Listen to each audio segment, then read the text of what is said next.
Buonasera e benvenuti con l'informazione di Telefriuli. Anche il Friuli Venezia Giulia è tra le 16 regioni a rischio per la variante Delta, anzi la prima regione in Italia per la predominanza dei casi su un campione preso in esame. Il vicepresidente Riccardi va al di là di questi numeri, li sentiremo, e parla delle mosse della regione per evitare nuove ondate di contagi, tracciamento 2.0 come lo chiama, e vaccini di prossimità per completare il ciclo vaccinale della prima dose, quantomeno. Sentiamolo.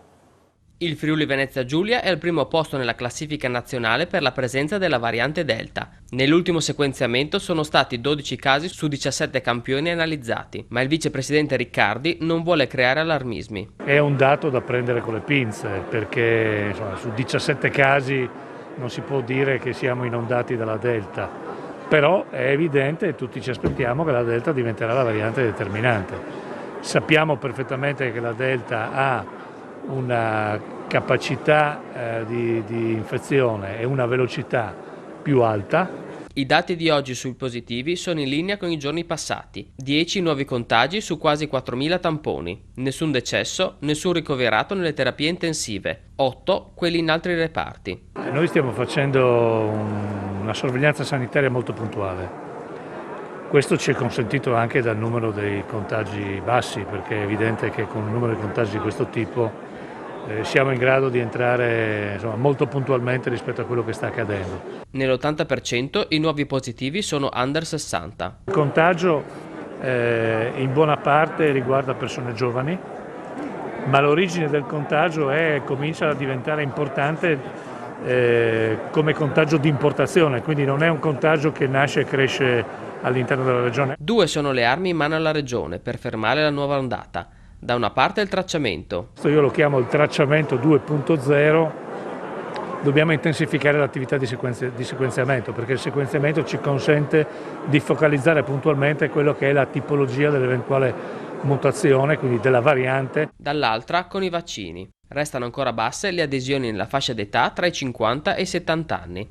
Dovremmo cercare di intensificare delle misure un po' più puntuali e di prossimità rispetto all'andamento del contagio.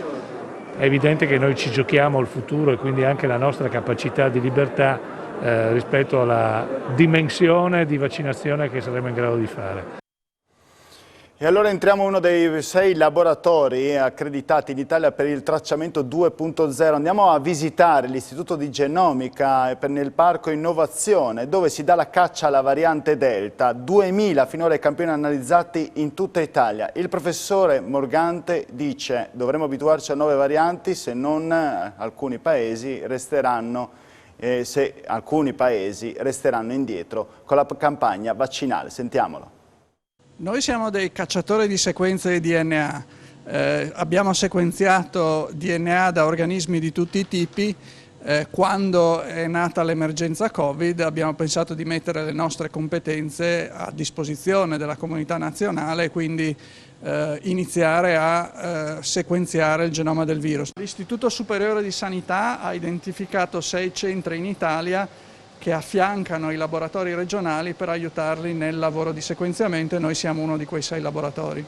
Abbiamo analizzato oltre 2000 campioni di Covid che provengono sia dall'Italia che dall'estero, che è un problema quasi inesistente. Certamente il problema principale è rappresentato dal fatto che bisogna analizzare tanti campioni.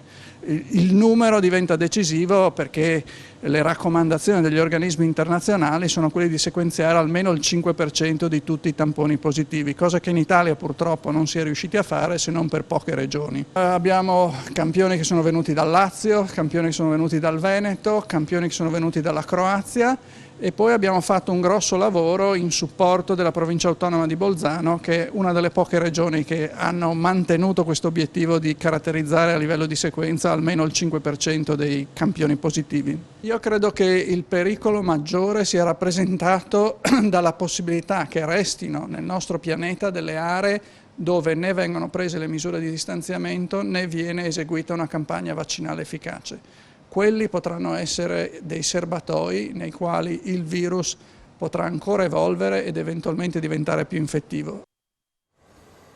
La cronaca, grave incidente stradale questo pomeriggio intorno alle 16 lungo la strada regionale 251 nel territorio della frazione di Cellino di Sotto nel comune di Claut per cause in corso d'accertamento da parte dei carabinieri della stazione di Montereale intervenuti per i rilievi e la viabilità. Un Centauro ha perso il controllo della sua due ruote ed è rovinato sull'asfalto riportando gravissime lesioni, poi risultato fatale. L'uomo è infatti spirato poche ore dopo.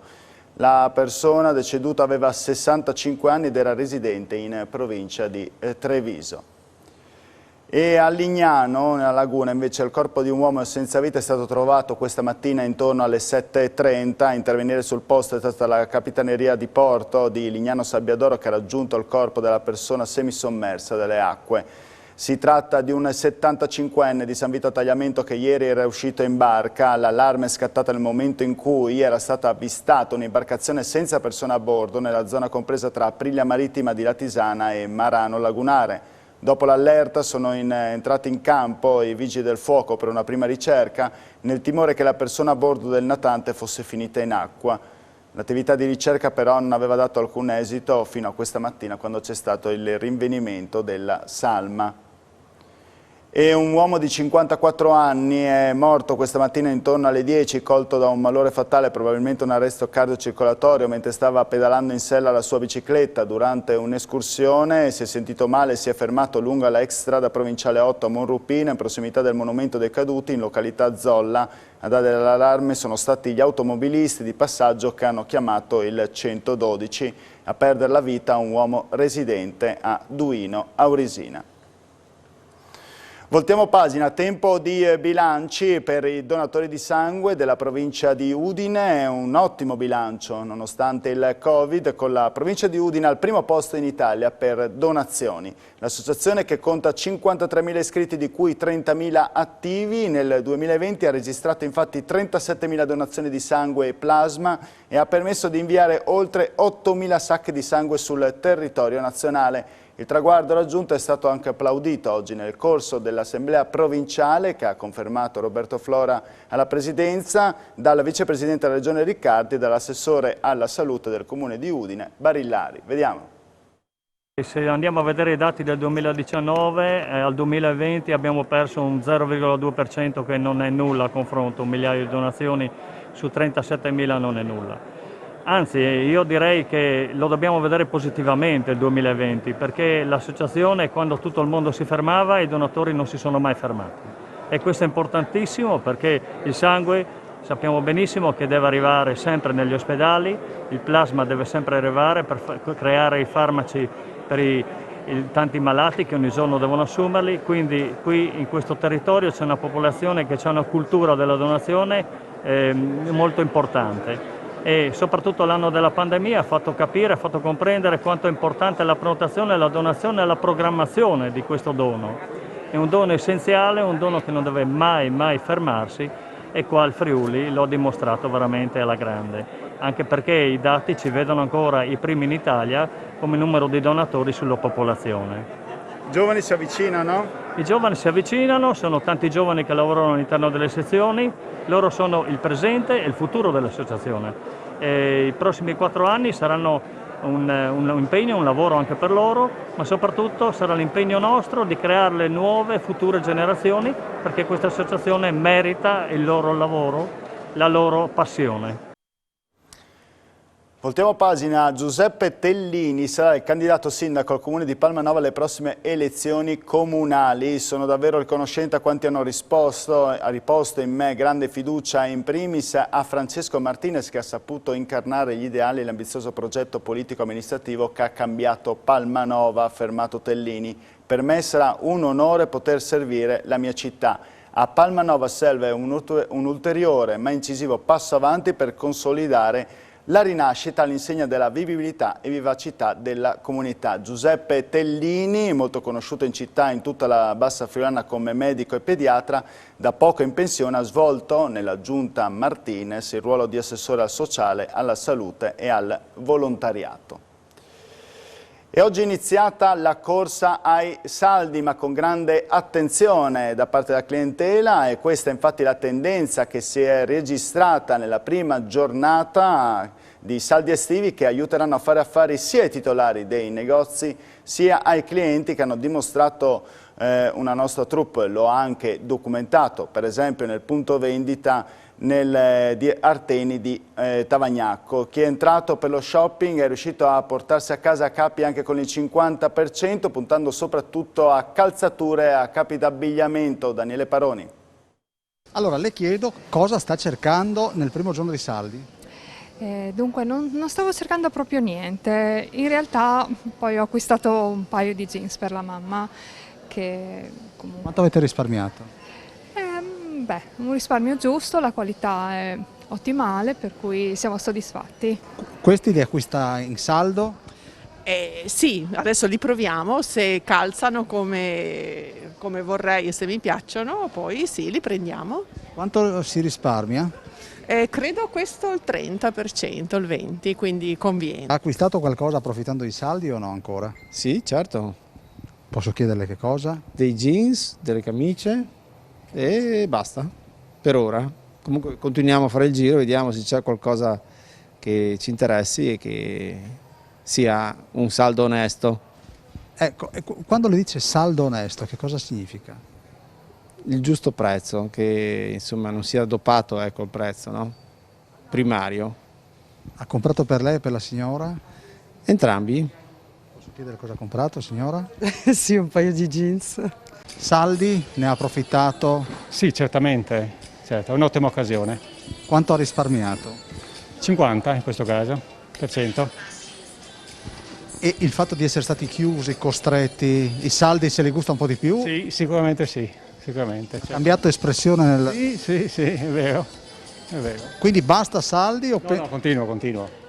Di che cosa ha bisogno? Scarpe, magliette, camicie, faccio il giro, faccio il pieno.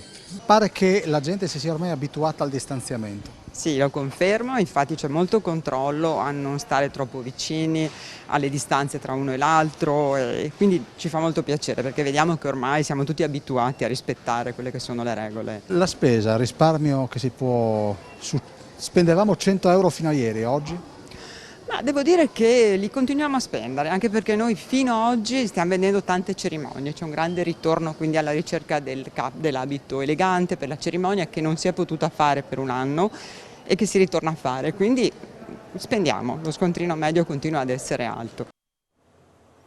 Oggi a Udine è la giornata più lunga dell'anno, con già questa mattina il concerto del risveglio a esibirsi sul plateatico di Piazza Libertà davanti a centinaia di persone, un vero e proprio successo. La pianista Rita Marcotulli che ha incantato per un'ora gli spettatori. Questa notte nel capoluogo friulano per la Notte Bianca si esibirà l'artista internazionale Max Gazzè. L'ho sentito in sottofondo, sentiamo le note dell'artista Rita Marcotulli.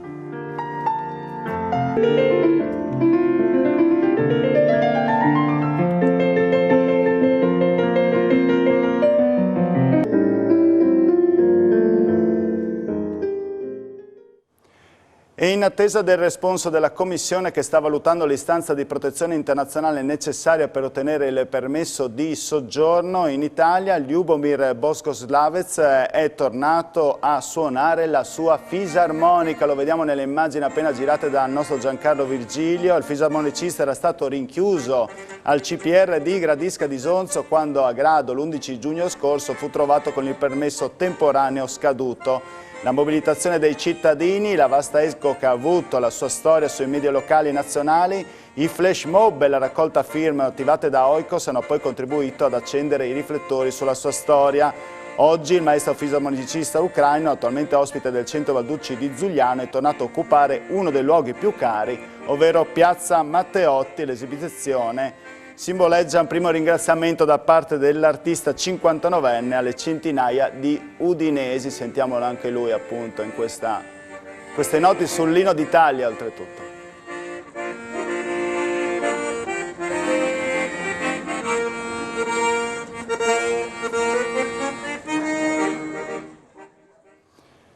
È in pieno corso invece a Romas di Sonzo la nona edizione della rievocazione firmata dall'associazione Invicti Lupi, un evento che ha richiamato più di 120 rievocatori provenienti da una decina di paesi europei. Stasera in anteprima mondiale il docufilm Longobardi, Alboino e Romance.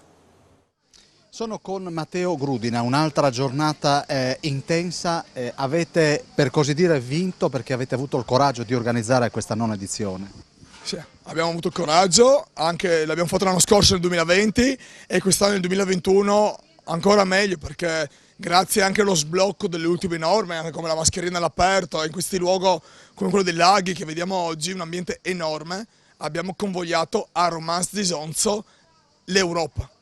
Quanti paesi sono rappresentati? Abbiamo 9 nazioni europee rappresentate e circa 120 rievocatori storici e l'edizione record, mai avuti così tanti. Ecco, alla nostra sinistra che cosa vediamo, Matteo? Alla nostra sinistra vediamo il lago e gli accampamenti, un lato degli accampamenti perché altri accampamenti sono dentro il bosco, quindi abbiamo 16 gruppi tra italiani e europei rappresentati che rappresentano i Longobardi, i Romani, i Bizantini, i Gepidi, gli Avari, varie popolazioni del periodo alto medievale. Stiamo ricostruendo la storia friulana di 1500 anni fa. Questa sera c'è una proiezione importante. Questa sera presenteremo il docufilm Langobardi, Alboino e Romance, una produzione in Victilupi con la regia di Simone Vrech, Base 2 Video Factory. Alle 9:30 maxi schermo gigante, cinema all'aperto e un anno di lavoro e di sudore per presentarvi un docufilm di alta qualità.